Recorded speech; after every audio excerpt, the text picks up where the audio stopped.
Sojari Jesu Christi yo we flare po fobiro. Sojari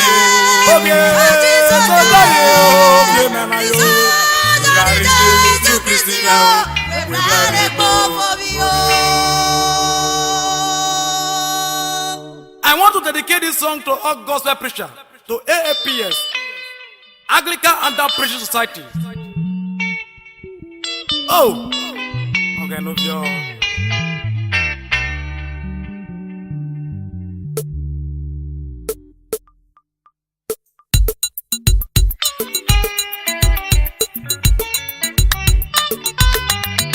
Oh, Jesus, yeah.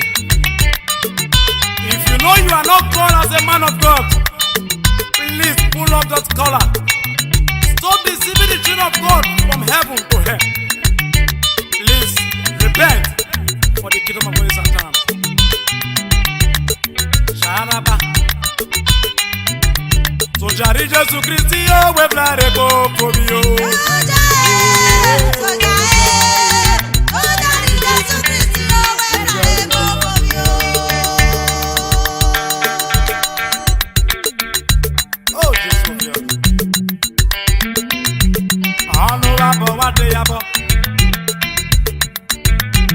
It is appointed unto man wants to die, and after death comes judgment. Please stop deceiving the children of God. What hell is real? Yeah? Bonabido. God bless you, my sister. Oh.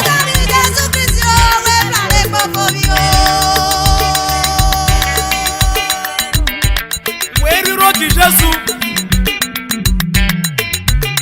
the heart of God now become politics. Please stop politics in the heart of God. Sojari Jesu Christi yo we flare po fobio.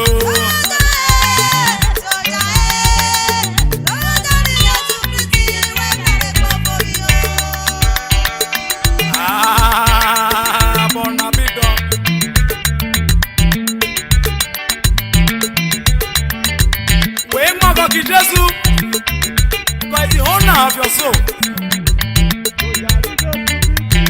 Oh,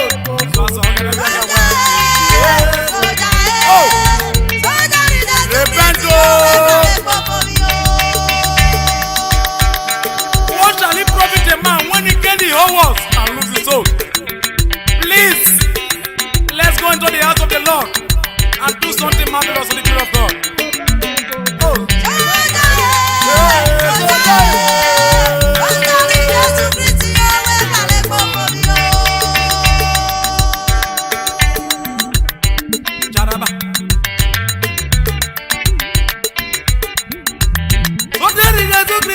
We flare po fobio.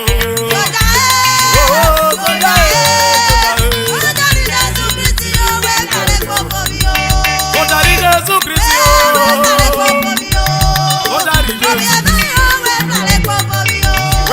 flare po fobio.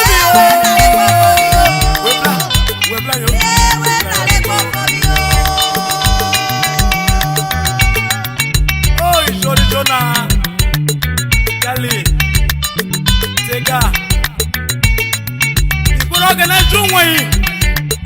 Stop deceiving yourself. Go out and preach the gospel.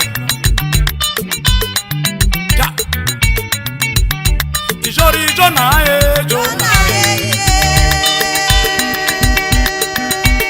hey, Uswaso, can I hear you?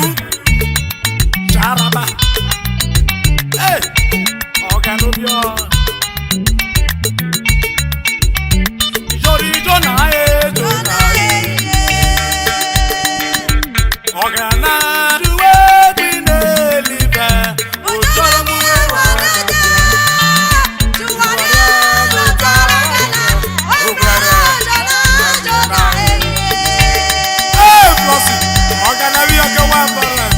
you are blessed in Jesus' name.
Jonah,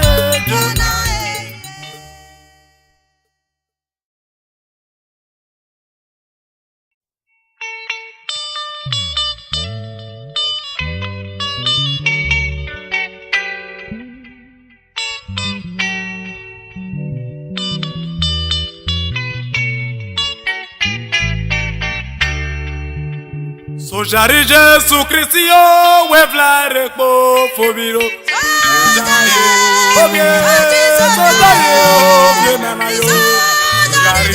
Jesu Christi o wevlare po fobiro. I want to dedicate this song to all gospel preachers, to AAPS, Anglican Under Preaching Society. Oh, okay, no fear.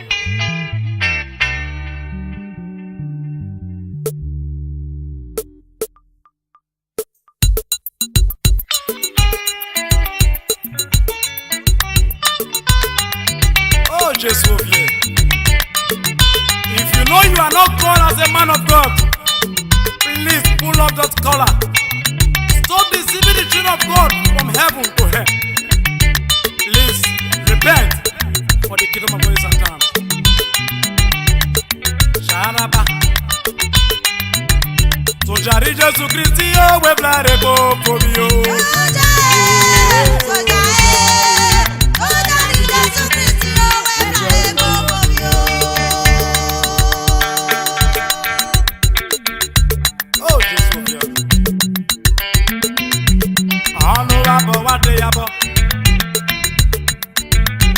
It is appointed unto man wants to die, and after death comes judgment. Please stop deceiving the children of God. What hell is real? Yeah. Bonabito. God bless you, my sister. Oh.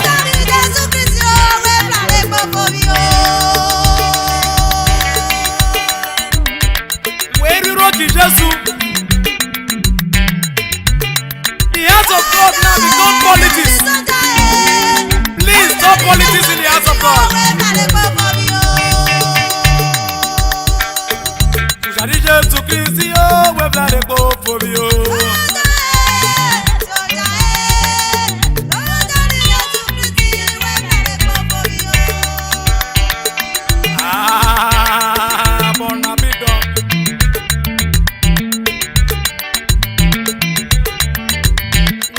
Jesus, by the owner of your soul. Oh,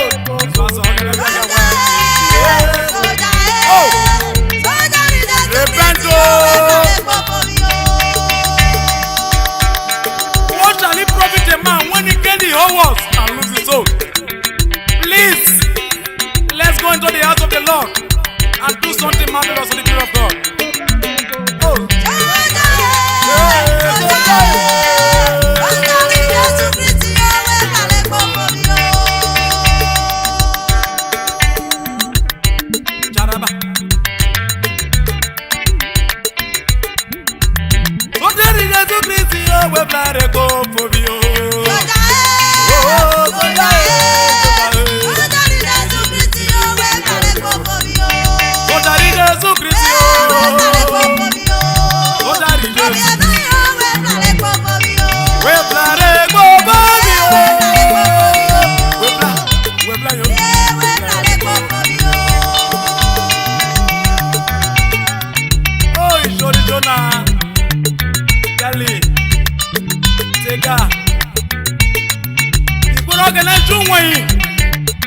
Stop deceiving yourself. Go out and preach the gospel.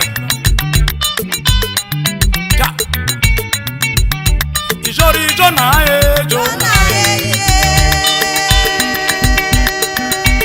hey, Uzwazo, can I hear you? Sharaba. Hey, Oganubio. Jonah,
Jonah,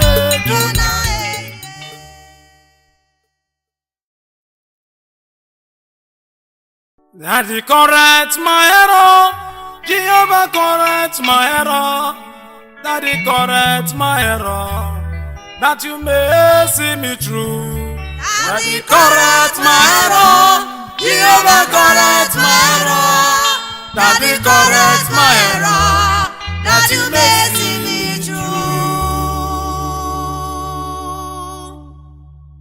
Oh, it's a song of forgiveness. Some mistake have to be correct in your life for you to see the presence of the Lord, for you to march forward in all you have been doing in life. Oh,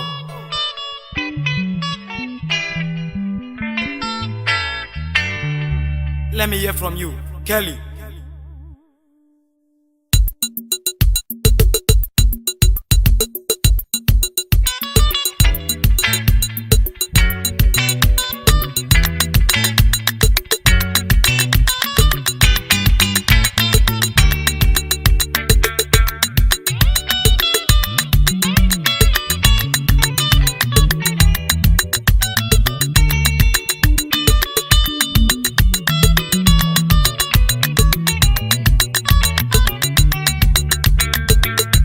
Daddy correct my error, Jehovah correct my error, Daddy correct my error, that you may see me through. Daddy correct my error, Jehovah correct my error, Daddy correct my error, that you may see me through.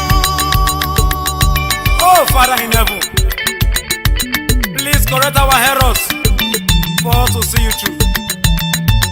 Our blessings have turned back against us. We no longer see our blessings. Please open the door of heaven for us to see you.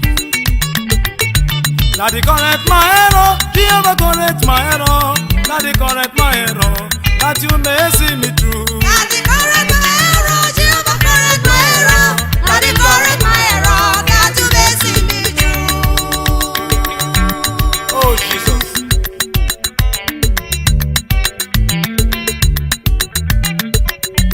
We no longer walk in the ways of the Lord.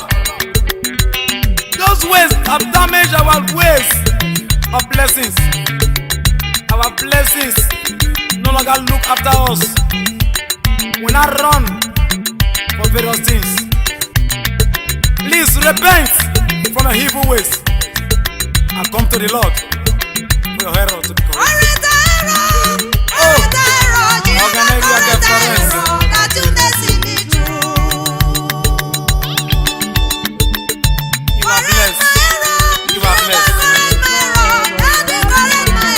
Your error must be corrected for that things will take place. Daddy correct my error, Jehovah correct my error, Daddy correct my error, Jesus.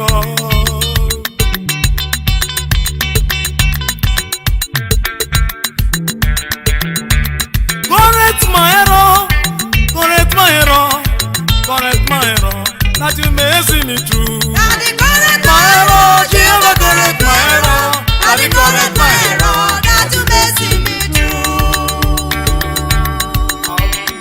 God will bless you, oh God, my Father and our throne, Mr. Najite Onokere. I also want to thank, oh God, my driver that bring me to the studio. It's not a person, it's Sunday. Okay, maybe you can wear Sunday. Engineer Eto, God bless you for your wonderful things you have been doing. All the engineers that are under him, God bless you all. Daddy correct my error, Jehovah correct my error, Daddy correct my error, that you may see me through. Daddy correct my error, Jehovah correct my error, Daddy correct my error, that you may see me through. Oh, Uswasa, my sister organizer, Unique Maokwesu. Thank you for backing me, for doing something marvelous in this music. God should bless you wherever you go. Ellie, organize your girl where? Correct my error, Jehovah correct my error, that you may see me through.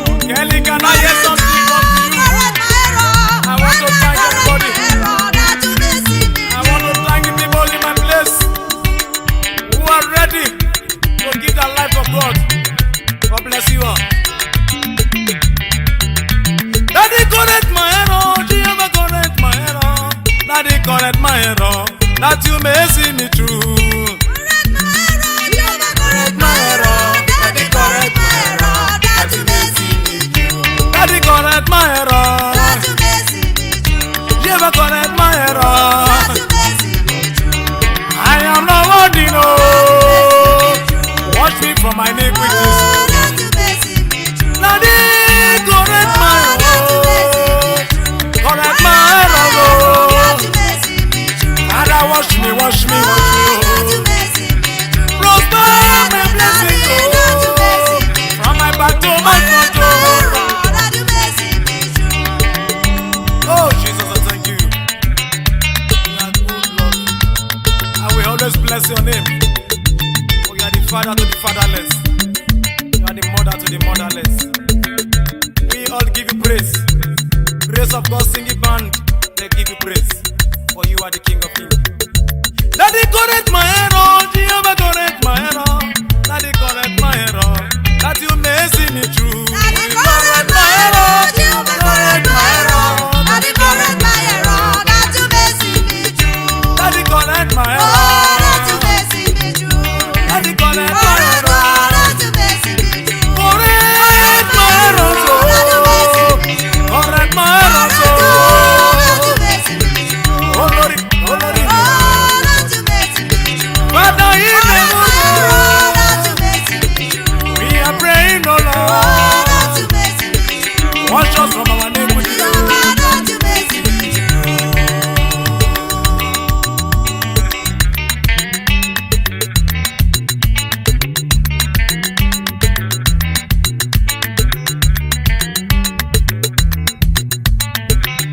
Daddy, correct my error. Jehovah, correct my error.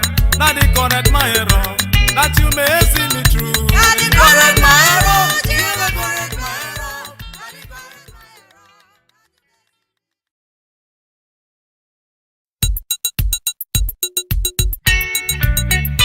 Oh, Jesus.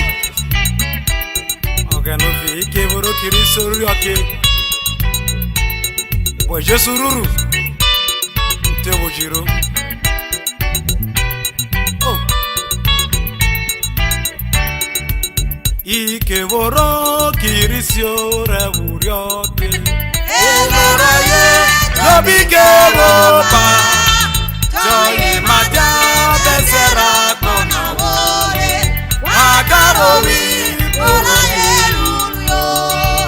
Wakarobi yo. Wakarobi yo. Wakarobi. Woro yeru. yo. Joye maja besera kona wore. Wakarobi. Ola ye ruru yo. Oh! Okay, no vie. Ike boro kiri sori oke. Whatever you do, will testify.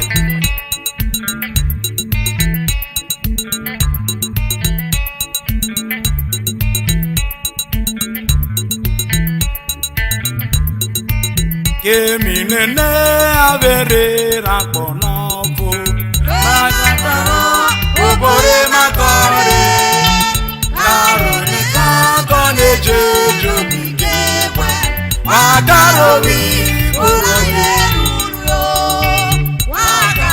Oh, Jesus, wakarobi, oh, Jesus. Oh, but what corner are you looking at? You can never plant corn and uproot cassava. It will never happen. Okay, no fear. Wakarobi. Oh, okay, now you okay, awesome, man. John Okoro Tutu, you are blessed for preaching the gospel into the world. Oh, okay, no fear.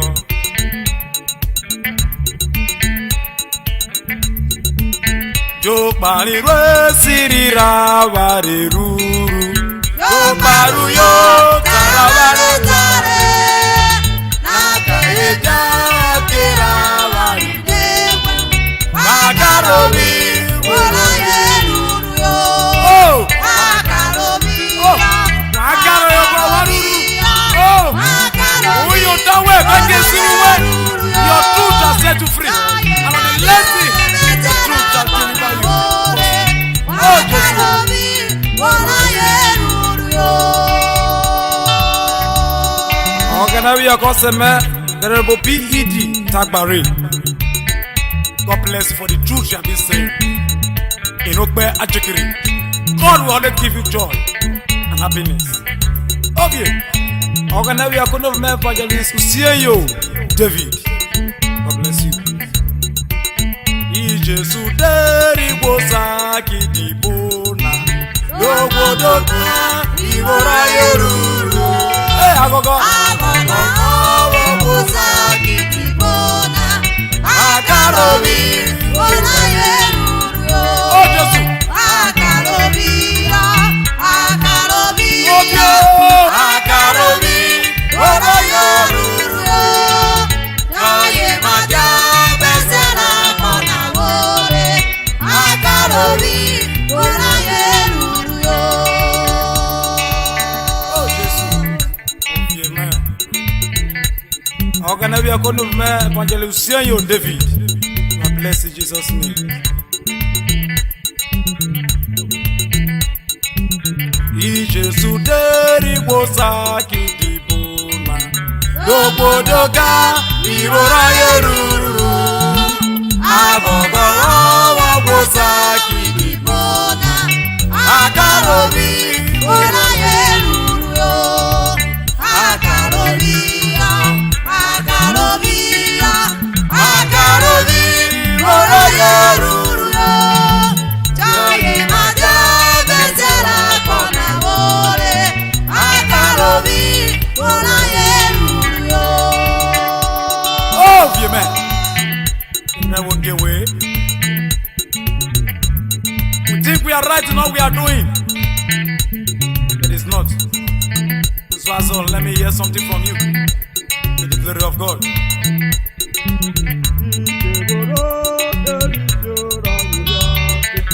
Elora ye, tobi ke boba. Oh, yeah. Jaye maja besera kona wore. Akarobi bona yoruru. Akarobi ya. Akarobi ya. Oh, yeah. Akarobi ya Jesu. Oh, God. Jaye maja besera kona wore. Organize your custom and Gabriel. Oh, no, you are blessed, your father indeed. Oh, okay, now. That would get away. I want to thank my Papa Fourier. Organize your kawa. I also want to thank my Papa, Evangelist Dr. Afano. I also want to thank my father, Evangelist Cherry Mamesirok Bekuru. You are blessed. You are father. Akarobi ya. Akarobi ya. Akarobi bona yoruru. Jaye maja besera kona wore. Akarobi bona yoruru. Akarobi Akarobi ya. Akarobi bona yoruru. Jaye maja besera kona wore. Akarobi bona Onanu gerovayo, weri nenu begbuke nayo. Onanu gerogogo, weri nenu begogoyo. Ananu jerawa. Weri nenu begbuke nayo. Onanu jerogogo. Nebo nenu begogoyo. Oh, I want to thank each and everyone that attended my marriage. I say God will bless you for being with me. In Jesus' name. Mr. Kelly and Tega, let's do something for Jesus.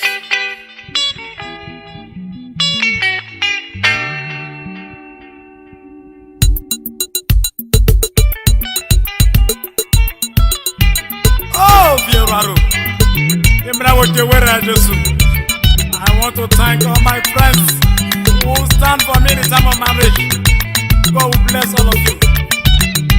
Unique man! Our praise. Unique man! God is our inspiration. Oh, Obioraro. Chadaba. Abona.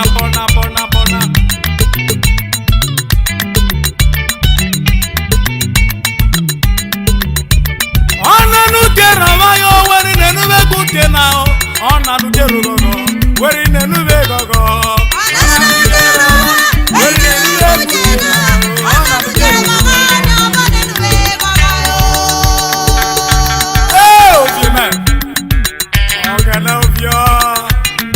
Those who have never got married and those who have done their marriage should rejoice with the one that is coming up. Okay, no fear.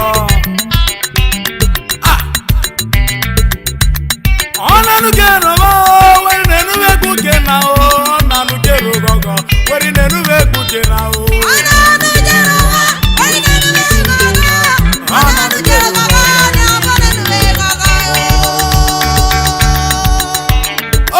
Flossy, how can I be a goer? Mary, can you do something? Flossy, do something for Jesus.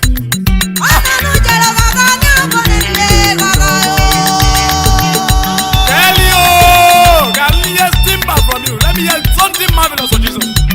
Who's what's okay? How can I be a goer?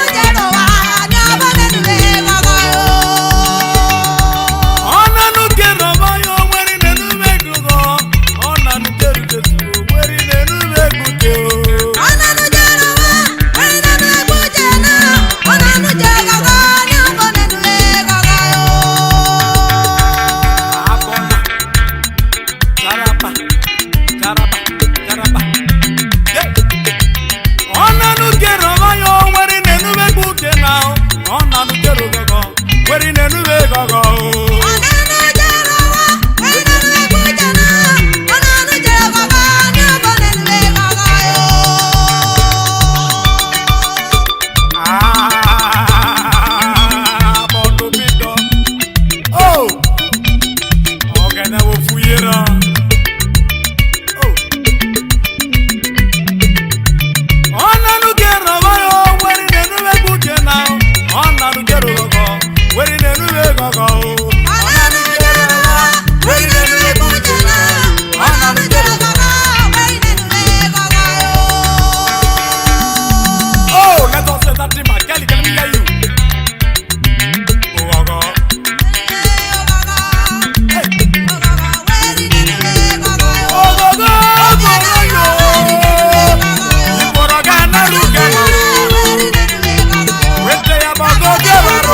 Ilusi Friday Kiswakbona.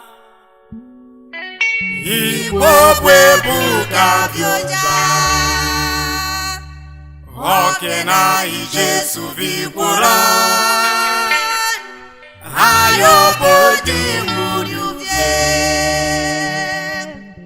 Eshariak Mona Veyana. Aye Gabona Ugube. Ugudamnaye Kongage. Aye Gabona Ugube. Ugudamnaye Kongage.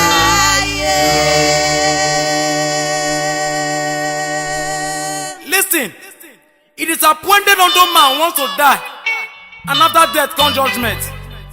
Ask yourself on the last day, where will you belong to? Are you for Christ or for Satan? Please, turn your back and go for Christ. So at the end, we will all rejoice in heaven. Master Kelly, Tega, let's do something for Jesus.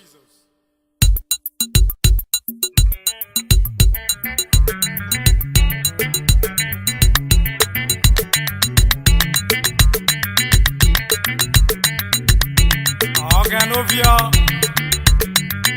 If you are not for Christ, you are against Christ. And one day, you that is against Christ will be destroyed one day. Yeshani akwana veyana o. Aye Gabona Ugube. Ugudamna ye Kongage. Aye Gabona Ugube. Ugudamna ye Kongage. Are you for sheep or are you a goat? Ask yourself. But on the last day that we separate the goat from the sheep, where do you belong to? Oh, engineer Eto, do something for Jesus. Aye Gabona Ugube. Uzwaza. Ugudamna ye Kongage. God bless you for the good work you have been doing. Aye Gabona Ugube. Jesus needs people who will do something marvelous for him. Ah, Bona Pico. Wait, Banana Bodo. Aye Gabona Is to tell you, Lure? Ugudamna Asa ye Bogaye. Kongage.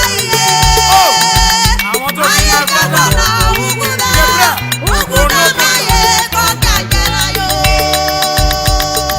Eshare Bona Veyana o.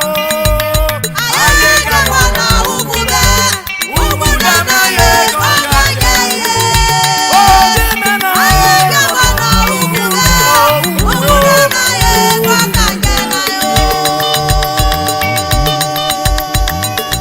I want to thank my father. You are blessed, O God. Evangelist Okpemudia, God's power, for bringing us up in the way of Christ. I also want to thank my father, Umukoro, the father of Uzwazo. You are blessed in Jesus' name. Eshare akpona veyana o. Aye Gabona Ugube. Ugudamna ye Kongage. Ofimena o. Aye Gabona Ugube. Hey! Ugudamna ye Kongage.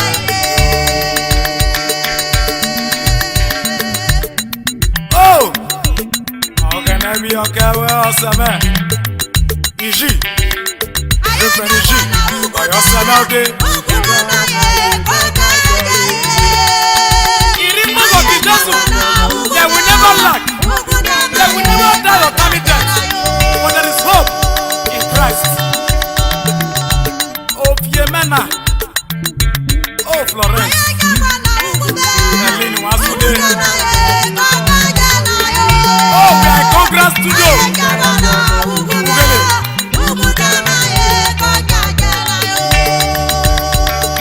Eshare agbona veyana o. Ugudamna ye Kongage. Oh, BSM. Ogenebi okoma. God bless the manager. My father.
Jaraba, Jaraba, Jaraba, Jaraba, Jaraba. Oh, Zwazo, can you enter? Hey, I'm not.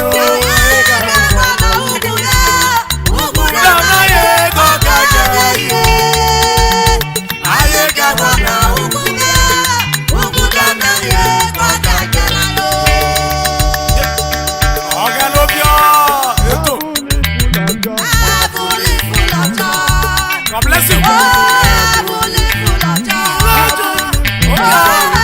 Heaven is full of joy for those who accept Christ, for those who walk in the ways of the Lord. For they will see joy and happiness on the last day. It is full of joy.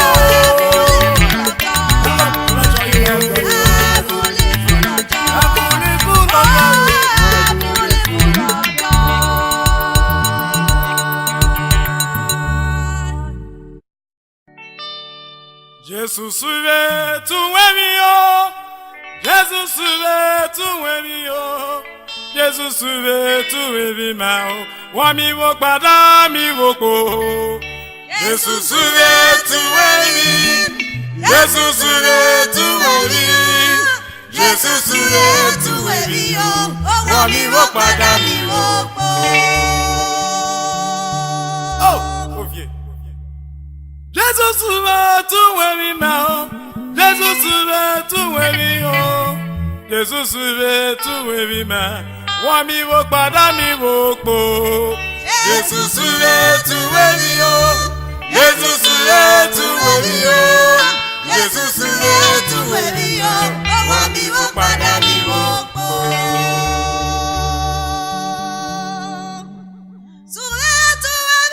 Oh Jesus. Wami wo pada mi wo tun wen. Eh o fi o ma. Ọ̀rọ̀ horo be Jesu horo ijere. Oh. Okay. Wami wo pada mi wo po. Jesus suve tu wemi o. Lori suve tu wemi ma o. Obie suve tu wemi ma o. Wami wo pada mi wo po.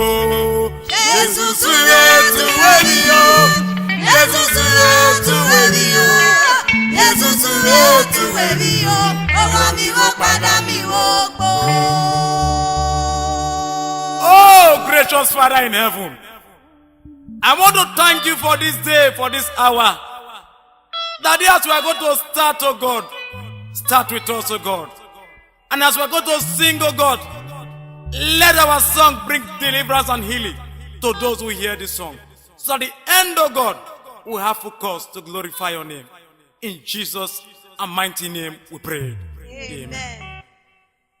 Eri majirogana, ugbo me worieje, arajalele, saya beblira, idoye varoba kiko, erise, olori mayo, ise ekuya. Idoye varoba kiko, ise olori ise ekuya. Aneria kerebu ba wakebere, kidi Jesu oyo sivime. Eria kerebu ba kebere, kidi Jesu yo sivime. Aye me wo mameda, kidi oyo sivime. Aye me wo mameda o.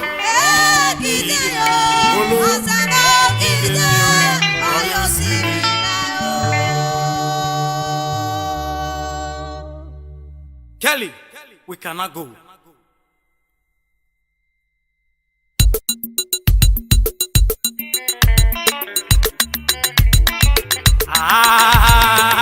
Bono bidon. Iroga nerwa se kanure. Weri bago ki Jesu. For he is the giver of joy and happiness. Abona, abona.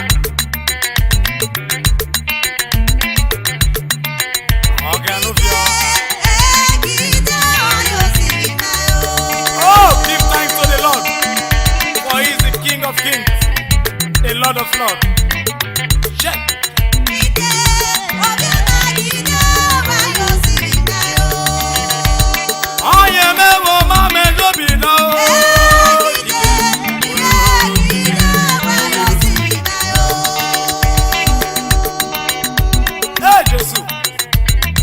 Psalm 100 say, give thanks to the Lord, for he is the King of kings.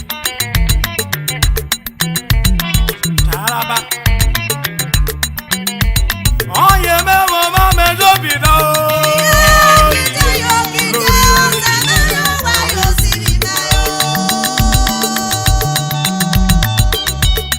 Abono bi do.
Honorable, hey, Ebuka,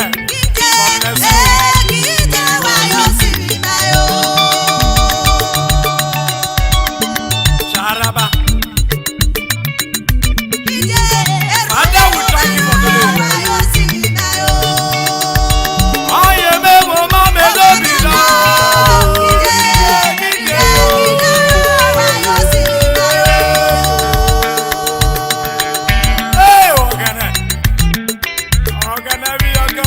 Evangelist Eto.